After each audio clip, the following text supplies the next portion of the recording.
We begin tonight with breaking news from Oklahoma. Lawmakers have passed a bill that essentially eliminates the prospect of an abortion in that state. Under the bill, it would be illegal to perform an abortion except in medical emergencies and would penalize those with a fine up to $100,000 and 10 years in prison. The Oklahoma Senate passed the measure last week, and now the Republican governor says he will sign the bill when it comes to his desk. This will take effect in the summer. ntTV News will have more on the story as it develops.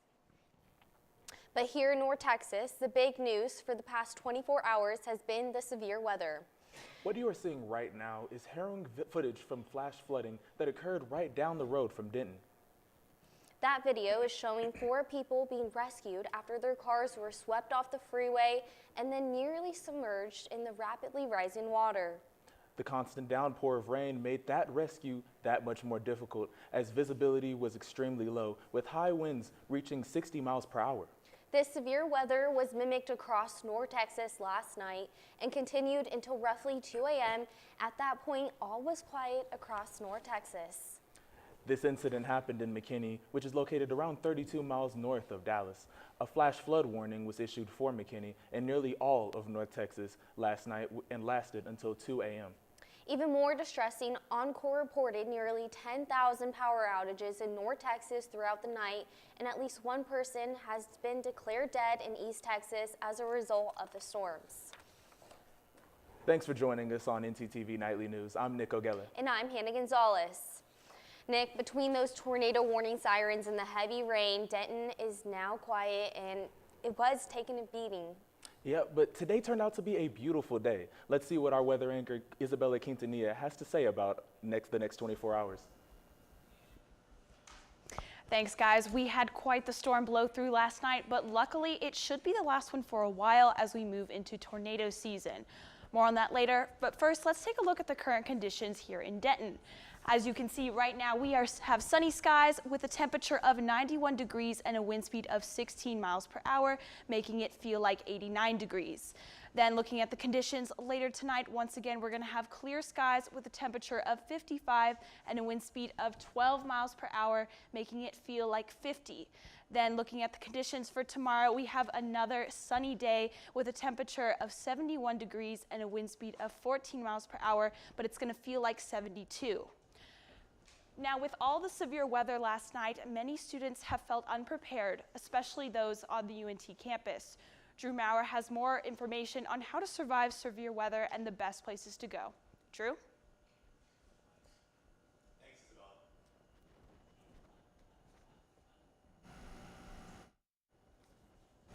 Thanks, Isabella.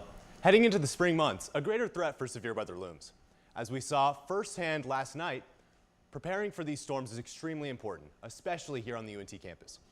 First, all staffs and students who attend UNT should be enrolled in the Eagle Alert system. This emergency messaging system keeps everyone informed and up to date on campus changes and closures based on the inclement severe weather. It's also necessary to locate the nearest shelter areas on campus. Each building has its own shelter area, which can be found on the UNT emergency floor plans located on the UNT website. Lastly, knowing the difference between a watch and a warning is significant. A watch for either a thunderstorm or a tornado means that either of the conditions are possible and or likely, while a warning means that the weather is underway. So, now that you know what to do in the event of severe weather, and you know to be inside a tornado shelter, where exactly can you find these shelters on the UNT campus? Andrew Fancher has the answer. Andrew? Thanks, Drew.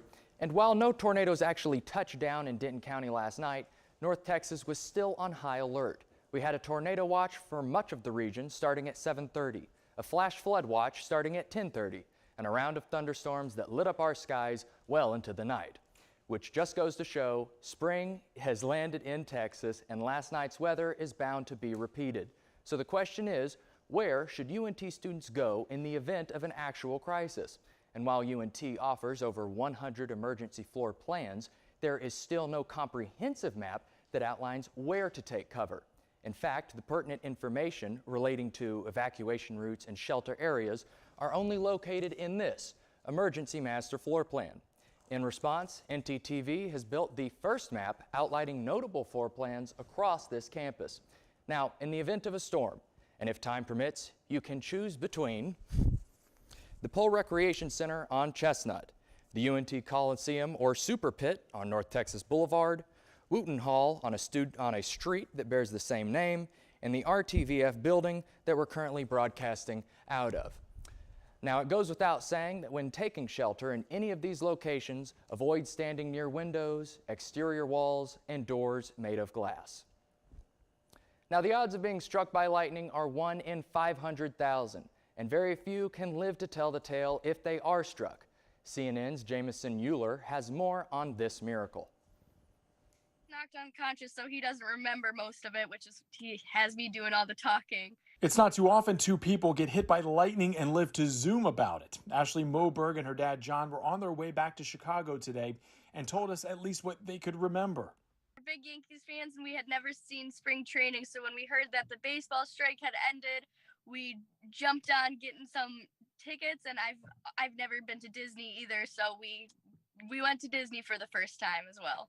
But as they ran from a thunderstorm at Steinbrenner Field in Tampa on Saturday, the dream trip became their nightmare when they found themselves trapped under a tree and unable to locate their car. There was a bright flash and the loud boom that I heard, and the next thing I knew, I was flying out of my shoes and my ears were ringing. I saw my dad hit his head on the ground, and then I hit the ground. I thought my dad was dead for about 10 seconds there while I was lying on the pavement trying to figure out whether I had died. Her father hit the ground, breaking his cheekbone. The necklace Ashley was wearing burning through her neck.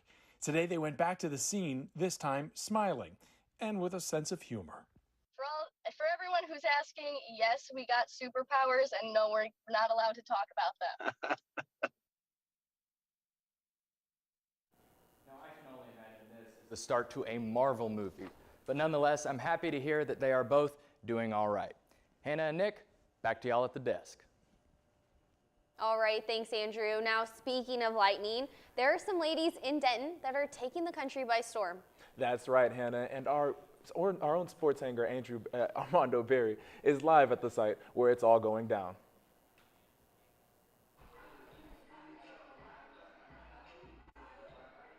That's right, Hannah and Nick. I'm inside the TW Gymnastics practice facility where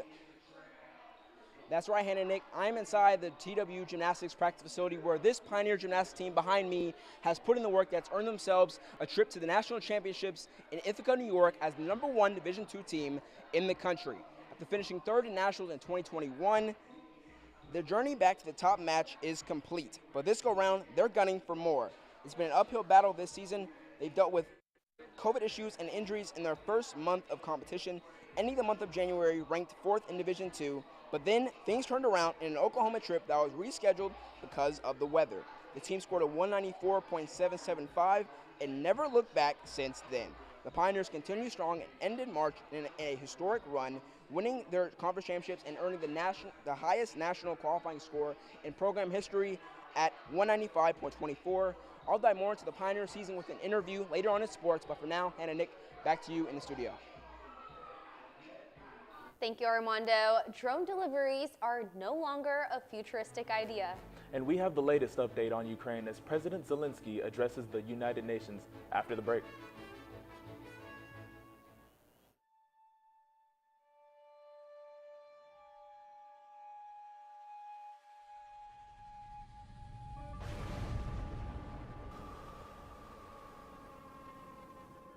Near Sanctus Spiritus.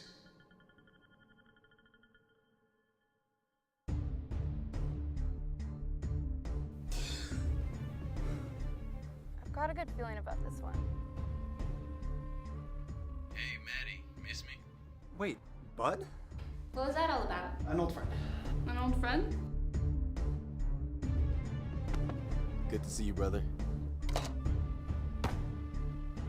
What the hell are you doing? That's your lucky day.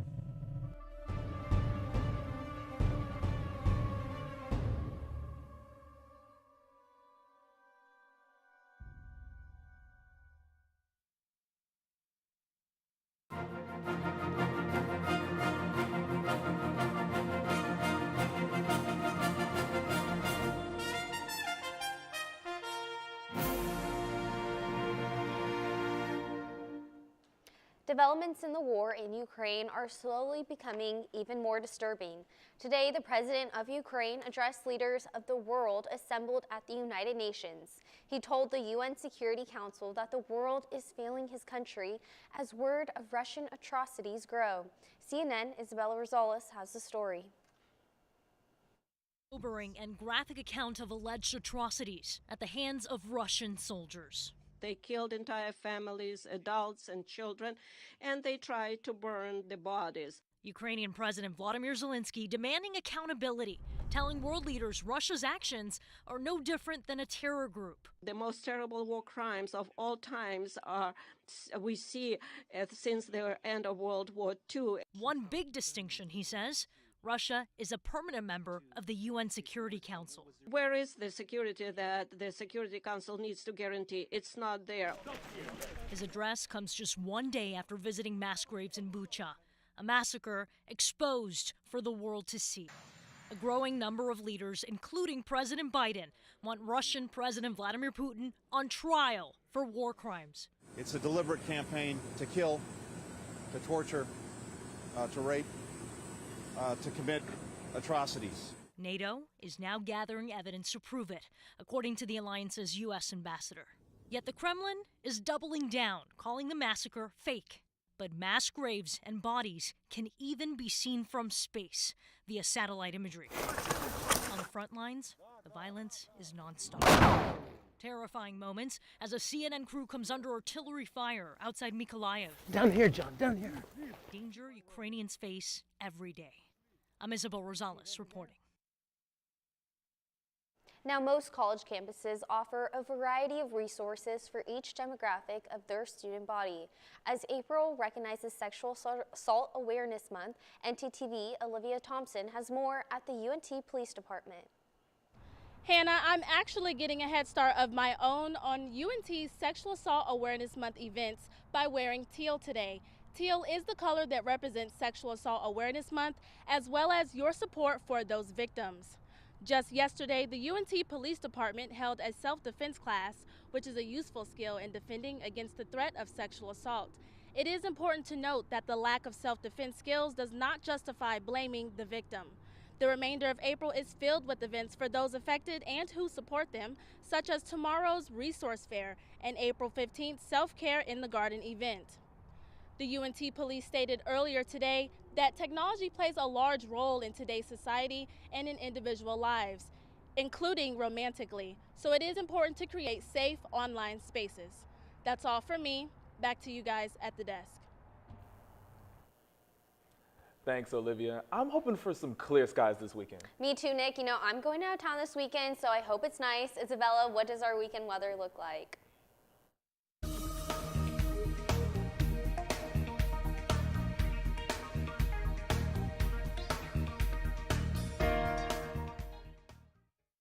Well, guys, we should have perfect summer weather this weekend as temperatures finally start to warm up. First, let's take a look at the current conditions across North Texas. As you can see, the temperatures vary.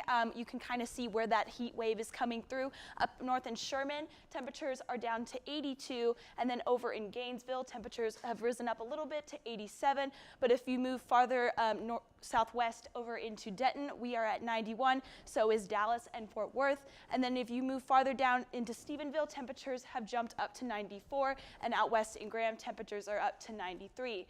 Now let's take a look at the current conditions across the state. Once again, temperatures vary. We're ranging from a high 70s to the low 90s.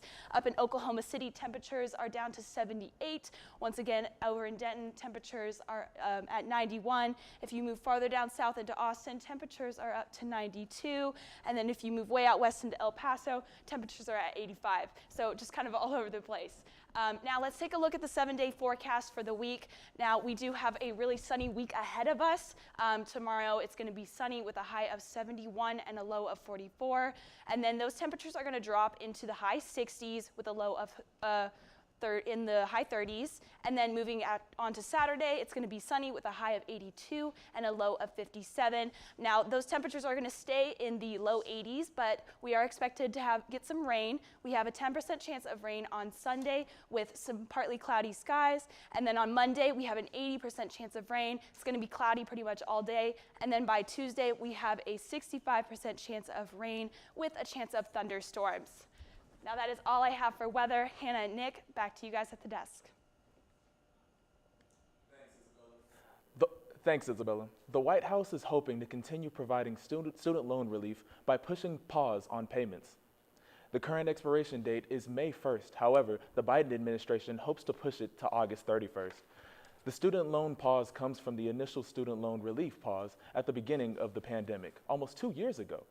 And an official announcement on the extension from the Biden administration is expected by Wednesday. These loans have not been gaining any interest and is impacting tens of millions of borrowers nationwide. Since the pandemic, we have all had to get used to working outside of the office. From the comfort of our homes, and Texas is apparently one of the best states for that. According to a study by Wallet Hub, Texas is the 7th best state to work from home. Furthermore, WFAA reported that 17 Texas cities had made the top 100 list of best places for remote workers. Sometimes getting into my car and driving all the way to the store for my favorite late night snacks is just too much. So I'm excited that this inconvenience might soon be a thing of the past. Walgreens and Wing have partnered to deliver your favorite goodies by drone. There will be no delivery charge while this test run proceeds throughout DFW. The drones travel at 65 miles per hour and 100 feet above the ground, so you could get your munchie fix in as little as 2 minutes. As of now, you can get your pet's prescriptions, Bluebell ice cream, and first aid kits. So next time you really want birthday cake ice cream, just go to wing.com/DFW. If you were in the sports world, then we have the story for you. And some sweet notes from UNT alumni who were recognized at the Grammys. Find out more when we come back. Man, I have all these non-perishable food items and I don't know what to do with them. I don't have any food at all. Do you have too many non-perishable goods? Yeah. Have you run out of food and can't get any more? Yeah. Well, don't have a cow? Head on down to the UNT Food Pantry. Located behind Crumley Hall and Diamond Eagle Student Resource Center, the Food Pantry is the place for UNT students to get all the food they need. You'll be utterly surprised by all the options they have there. From gluten-free to lactose intolerant, even vegan and vegetarian, they have it all. Go to studentaffairs.unt.edu/foodpantry for more information. Move on down to the UNT Food Pantry.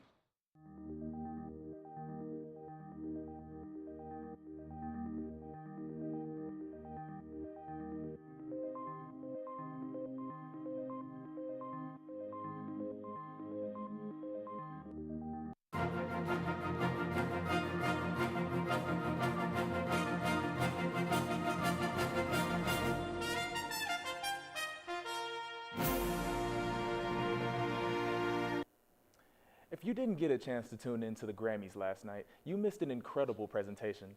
Some UNT alumni were nominated and even awarded for their achievements at this showcase.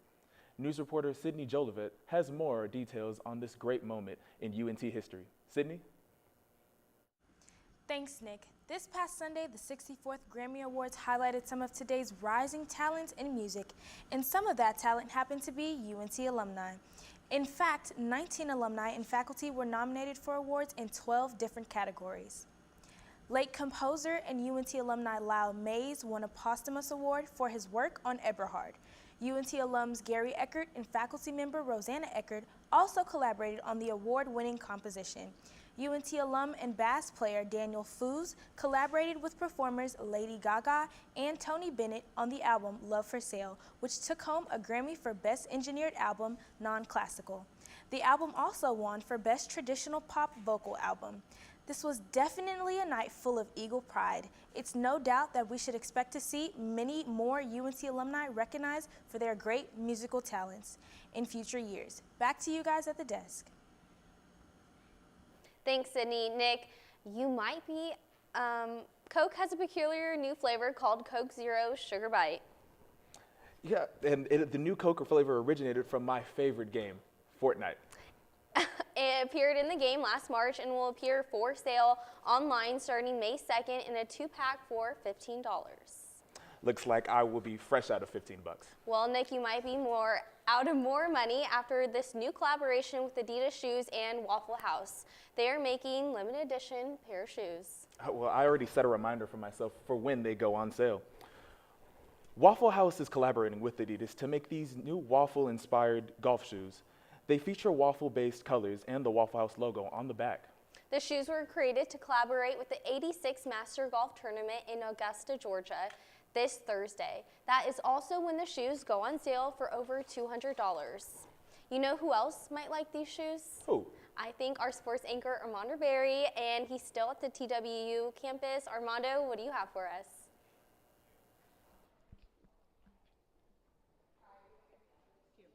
Hey, Hannah and Nick, I'm not that much of a golfer myself, but those are cool. What's even cooler is the national competition lately. I'll have more on that later on, right after this break. More than 125 years in the making. To find new solutions, we create a new point of view. We know what's possible when creativity, originality, and independent thought converge. We're ranked a Tier 1 research university. We're home to excellence the size of Texas. Define your future at UNT and soar to new heights.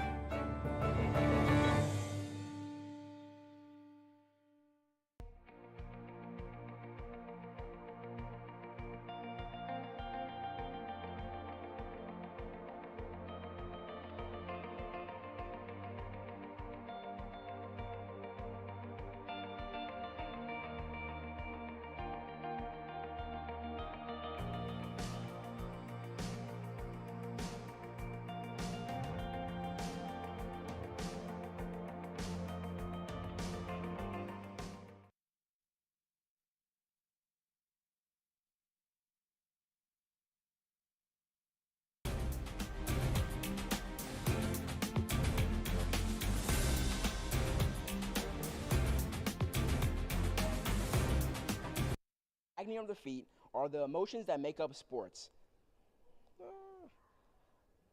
But there are far more reasons for hearts to race at the championship game in New Orleans than just the final score. The Kansas Jayhawks defeated North Carolina 72-69 in what will go down as the largest comeback win in championship history. After being down 40-25 at the start of the second half, the Jayhawks outscored North Carolina by 18 points. Huge baskets by Remy Martin and David McCormick sealed the deal late as Kansas outpaced a Tar Heel team that couldn't keep up with their star players Caleb Love and Armando Bacot, hobbled with late-game ankle injuries. This historic win makes the fourth in the Jayhawks championship history. With the 2022 college basketball season behind us in the rear view, our focus now shifts to what the Mean Green have in store. Well, UNT has already gotten ahead of that and making moves in the transfer portal. It was announced over the weekend that former New Hampshire Wildcat Jade Martinez has committed to play for North Texas next year. He's a 6'7" forward who averaged 15 points and 6 rebounds last season. And hey, the big guy can shoot. He averaged 47% from the field and 43% from three. Martinez is another piece of the puzzle that we can all look forward to seeing on the court next season. Beside me now is Coach Lisa Bowerman and senior Isabel Goico. Isabel, you were the player of the year in the Midwest Independent Conference. How did you describe your journey through your career to that point? Wild and really fun, and just full of a lot of people who really took the time to invest in me and believe in me, like Lisa. Absolutely. And speaking of Coach Lisa, Coach, I hear you over there, you're talking about staying in the moment. What do you think that means to this team as the historic run that they've had and going forward to nationals this weekend?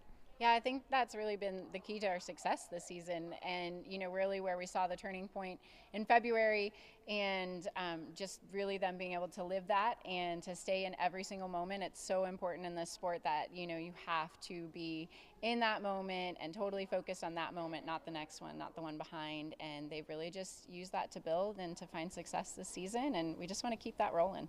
Absolutely. Well, ladies, best of luck to the both of y'all. Thank you so much for your time. That's all I have from TWU. Hannah, Nick, back to you guys in the studio. Thank you, Armando, and good luck to TWU Gymnastics. It is the end of an era for a student-run radio station in Stevens Point, Wisconsin. The host of the world's largest 54-hour trivia game is putting his pen down and starting a new chapter. CNN's Hannah Borchert shares this story. 34 years, Jim Oliva has been the man behind the questions of the world's largest trivia contest, but many people know him as the Oz. After a 2-year break because of COVID, fans were to get in line early to register. One fan told me she got there at 9 in the morning. Every year, Patty and I like to wait in line together and just talk about trivia. It's one of my favorite traditions of trivia, is just hanging out in line, talking with people, seeing friends. She met Patty Johnson through trivia. Patty's been playing every year since she was born. She says her team is competitive. They won 4 times. It's like Christmas where, you all come back, but sometimes people can't make Christmas, but they can make trivia because we all want to get together, and that's the only time you see some people is during trivia weekend. But the man responsible for bringing friends and family together all these years is ready to write a new chapter. This is a hard year because it's my final year, and people are doing little things here and there which are tearing me up inside. He's thankful for all the kindness and support from the community, and while it's been a lot of work, he says it's all about having fun. My girlfriend will say, "I can't believe it takes you that many hours to write just 3 hours of questions." I said, "Yeah, but you have to remember the downtime when we're laughing so hard, we're worried about wetting our pants. It's just, you're laughing too hard." Oz has also been a huge impact on students working at 90 FM. It's kind of like blowing my mind to work with someone who knows all of the ropes that come with this industry. He'll spend his last year bustling around for the 54 hours of consecutive trivia with students before he passes his trivia pen to the next writer. I want to say for everybody out there, let's play trivia, Fast Eddie. And if you would like to participate, registration is now open. Nick, do you think we have a chance of winning? I wouldn't doubt us against anybody, but I think we'll need some work if we're going to beat people like them who've been at it for so long. Thanks for watching ntTV Nightly News. Join us again tomorrow night here at 6 on North Texas Television.